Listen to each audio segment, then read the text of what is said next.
हाँ दोस्तों, स्वागत है आपका मेरे YouTube चैनल इंग्लिश बाबू पर। और आज मैं फिर हाजिर हूँ आपके साथ एक नई स्टोरी लेकर। और दोस्तों, आज की ये जो हमारी कहानी है बहुत ही इंटरेस्टिंग स्टोरी, आपको सुनकर बहुत मज़ा आएगा। और बहुत छोटी सी कहानी है और इस कहानी के माध्यम से आपको कई सारे नए इंग्लिश के वर्ड मीनिंग सीखने को मिलेंगे। उसके अलावा उनकी करेक्ट प्रोनाउंसिएशन के बारे में पता चलेगा। और दोस्तों, यहाँ पे ट्रांसलेशन को मैं बिल्कुल डिटेल में कवर करूँगा, तो आपको एक एक चीज़ अच्छी तरह से समझ में आएगी। तो चलिए आज की इस कहानी को हम शुरू करते हैं और सबसे पहले कहानी का टाइटल देखते हैं। कहानी का टाइटल है द क्लेवर डोंकी। क्या मतलब हुआ? देखिए, क्लेवर एडजेक्टिव है और डोंकी मतलब गधा, तो इसका क्या मतलब हुआ? द क्लेवर डोंकी मतलब कि चालाक गधा। तो दोस्तों, कहानी का जो टाइटल है वो अपने आप में ही काफ़ी इंटरेस्टिंग है और मैं उम्मीद करता हूँ कि स्टोरी भी आपको बहुत पसंद आएगी। तो चलिए इसको शुरू करते हैं। और मेरी आपसे एक ही रिक्वेस्ट है दैट वीडियो को बिल्कुल ध्यान से सुने और यदि आपको कोई नया वर्ड मिले तो आप उसे ज़रूर नोट करें। तो चलिए इसको शुरू करते हैं। One day a hungry lion went to quench his thirst at the river। क्या मतलब हुआ? दोस्तों, ये जो स्टोरी है हमारी आज की, ये पास्ट इंडेफिनिट में है। और पास्ट इंडेफिनिट में जब भी कोई आप अफर्मेटिव का वाक्य बनाते हैं तो वहाँ वर्ब की सेकंड फॉर्म का ही प्रयोग किया जाता है। तो यहाँ पर ज़्यादातर आप देखेंगे सेकंड फॉर्म का प्रयोग किया गया है। तो इस लाइन का क्या मतलब हुआ? वन डे एक दिन, आ हंग्री लॉइन, हंग्री का मतलब होता है भूखा, लॉइन मतलब शेर, एक भूखा शेर। वेंट, तो और ये गो की सेकंड फॉर्म में वेंट मतलब गया। टू क्वेंच, क्वेंच का मतलब होता है, आप इस वर्ड को नोट कर सकते हैं, QUENCH। क्वेंच का मतलब होता है प्यास बुझाना। तो क्या क्या करने गया? टू क्वेंच हिज थर्स्ट, अपनी प्यास को बुझाने गया। एट द रिवर, नदी पर। तो इस पूरी लाइन का क्या मतलब हुआ? एक दिन एक भूखा शेर गया, went to quench his thirst, अपनी प्यास को मिटाने गया। एट द रिवर, नदी पर अपनी प्यास को मिटाने गया। चलिए आगे देखिए। A donkey was also drinking water on the other side of the bank. क्या मतलब हुआ? देखिए, बैंक जो होता है वो नदी के किनारे को बैंक कहा जाता है। तो इस लाइन का क्या मतलब हुआ? अ डोंकी मतलब एक गधा, वॉज ऑल्सो ड्रिंकिंग वाटर मतलब एक गधा भी पानी पी रहा था। दोस्तों, यहाँ पर वॉज के बाद फोर्थ फॉर्म का प्रयोग किया गया है। तो ये पास्ट कॉन्टिन्यूस का सेंटेंस है। जब भी आप पास्ट कॉन्टिन्यूस में कोई वाक्य बनाते हैं तो वहाँ वॉज वर्ब को हेल्पिंग वर्ब के रूप में प्रयोग किया जाता है। और वॉज वर्ब के बाद हमेशा ही वर्ब की फोर्थ फॉर्म आती है। तो ये ड्रिंकिंग जो है ये वर्ब की फोर्थ फॉर्म है। तो क्या मतलब हुआ? अ donkey was also drinking water मतलब एक गधा भी पानी पी रहा था। On the other side of the bank मतलब कि जो किनारा था उसके दूसरी तरफ, मतलब नदी के दूसरे किनारे की तरफ वो भी पानी, दूसरी तरफ वो भी पानी पी रहा था। The lion made a plan. देखिए, ये मेक की सेकंड फॉर्म है। मेड इसका मतलब होता है बनाना और प्लान का मतलब होता है योजना। तो इस लाइन का क्या मतलब हुआ? द लॉयन, शेर ने, the lion made a plan, शेर ने एक योजना बनाई। टू कैच, कैच मतलब होता है पकड़ना। To made a plan to catch, पकड़ने की। द डोंकी, गधे को। फॉर लंच, लंच के लिए। तो इस पूरी लाइन का क्या मतलब हुआ? The lion made a plan to catch the donkey for lunch मतलब शेर ने एक योजना बनाई गधे को पकड़ने की, फॉर लंच, लंच के लिए। चलिए आगे देखिए, आगे क्या होता है इसमें। द लॉयन सैड, शेर ने कहा। मिस्टर डोंकी मतलब कि मिस्टर डोंकी, डोंकी गधे को कहते हैं। मिस्टर डोंकी मतलब मिस्टर गधे। Are there any horses on your side of the river bank. क्या मतलब हुआ? देखिए, ये जो आप वाक्य देख रहे हैं, आर देयर एनी हॉर्सेस, ये एक सिंपल प्रेजेंट का वाक्य है। तो जब भी आप कोई ऐसा वाक्य बनाना चाहते हैं जहाँ पर कोई वर्तमान में आप कोई वाक्य बनाते हैं जहाँ पर किसी व्यक्ति के बारे में नाउन या एडजेक्टिव को लेके आप वाक्य बनाते हैं, तो उसे सिंपल प्रेजेंट कहा जाता है, जिसके अंदर किसी भी तरह की वर्ब का प्रयोग नहीं किया जाता है, मतलब कि उसमें कोई क्रिया नहीं होती है। तो ये जो हमारा वाक्य है आर देयर एनी हॉर्सेस, ये एक सिंपल प्रेजेंट का वाक्य है क्योंकि इसके अंदर इज एम आर को यूज़ करके वाक्य बनाया गया है, लेकिन इसके अंदर कोई वर्ब नहीं है। और यहाँ पर एक से अधिक व्यक्ति हैं इसलिए यहाँ पर आर का प्रयोग किया गया। तो इसका क्या मतलब हुआ? आर देयर एनी हॉर्सेस, कि क्या वहाँ पर कुछ कोई मतलब घोड़े हैं। ऑन योर साइड, आपकी तरफ। On your side of the river bank मतलब नदी का जो किनारा है आपकी तरफ, उधर क्या कोई वहाँ घोड़े हैं। तो इस पूरी लाइन का क्या मतलब हुआ?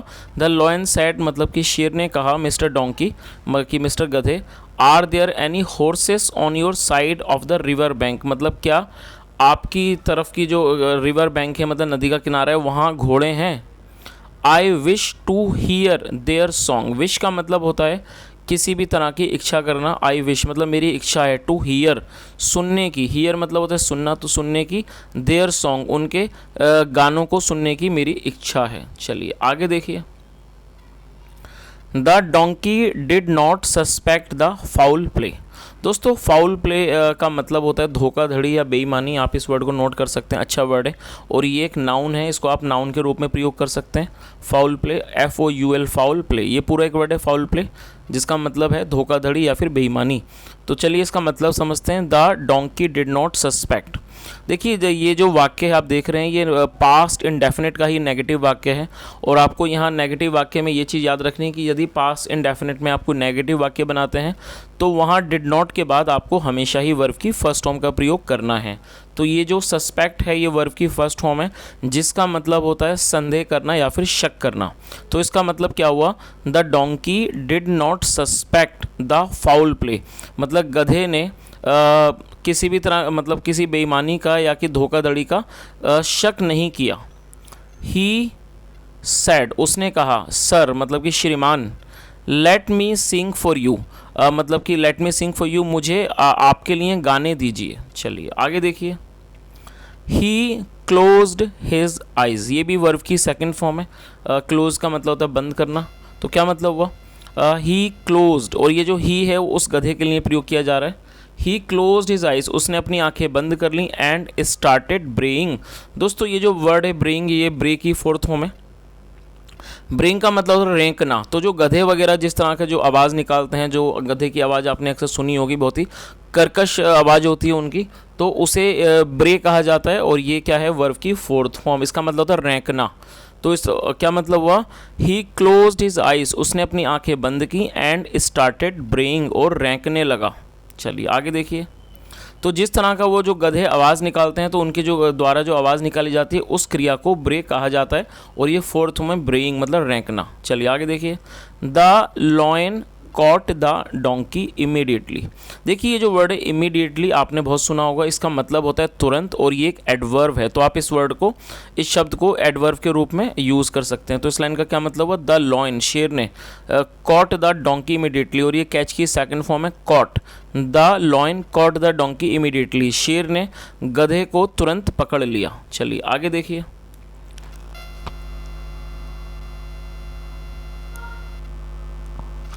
The donkey was clever.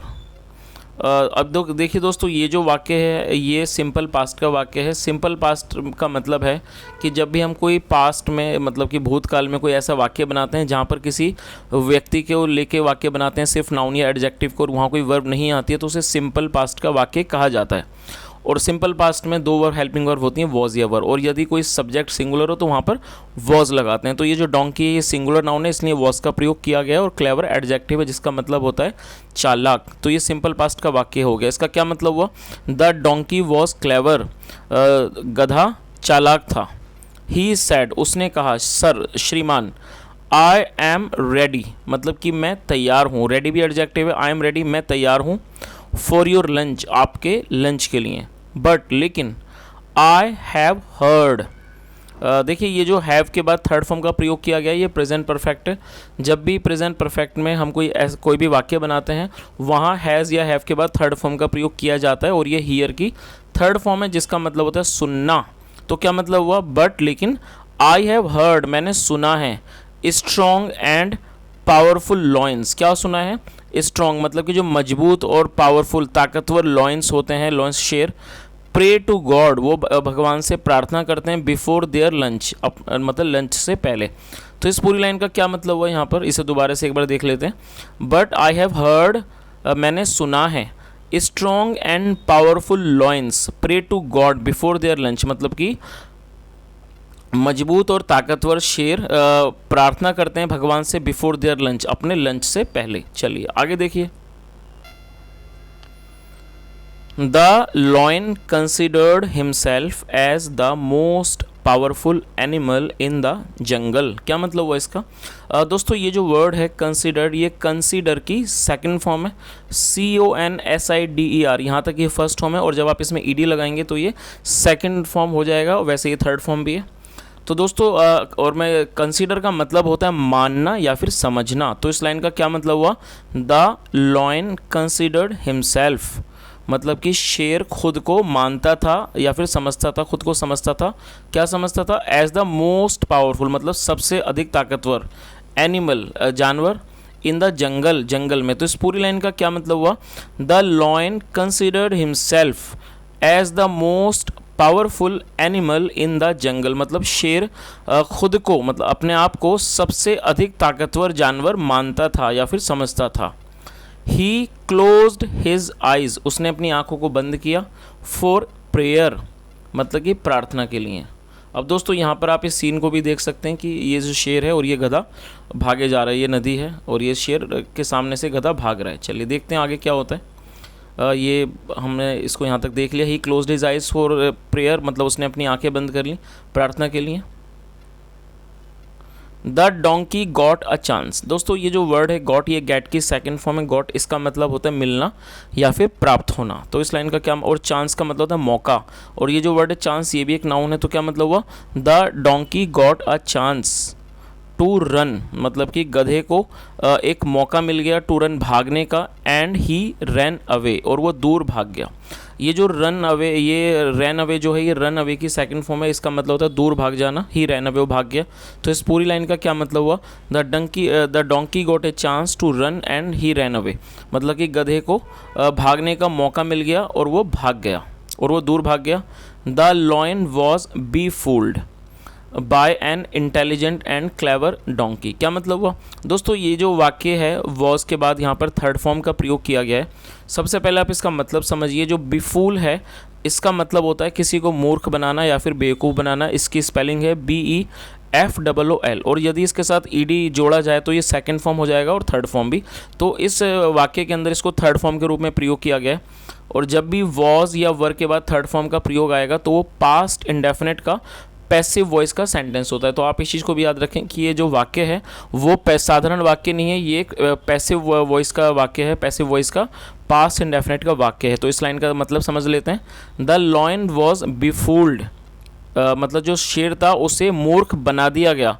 Bye, द्वारा, किसके द्वारा? बाय एन इंटेलिजेंट, मतलब एक बुद्धिमान, एंड क्लेवर, और चालाक, डोंकी, गधे के द्वारा। तो इस पूरी लाइन का क्या मतलब हुआ कि the lion was befooled by an intelligent and clever donkey, मतलब कि शेर को मूर्ख बना दिया गया एक बुद्धिमान और चालाक गधे के द्वारा।